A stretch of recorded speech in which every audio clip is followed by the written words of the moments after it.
So once again, if we're working with youth or beginner in one of these niches, you want to make sure you're using vocabulary that this audience can understand. So I've talked about this in each video for the series, but when you're working with somebody who's in the youth or beginner category, the vocabulary is going to be completely different than somebody who's been doing this for 5 or 10 years. So if you use vocabulary that you understand this topic in, with a beginner, they're probably not going to understand what you're talking about. Simple terms that we take for granted, archery is one great thing.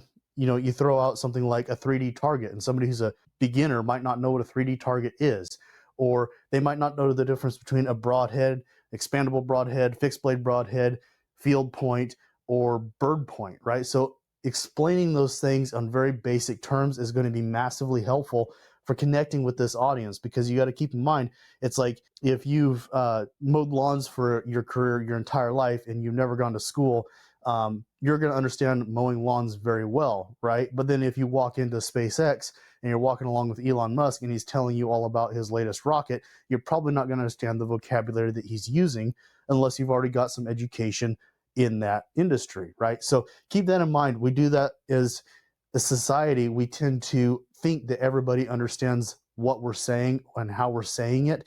But when you're creating content in affiliate marketing or in simply a creator's position, you need to make sure that your audience has a different vocabulary than you do. And it's your job to help them grow the vocabulary they need in order to level up in their understanding of that niche.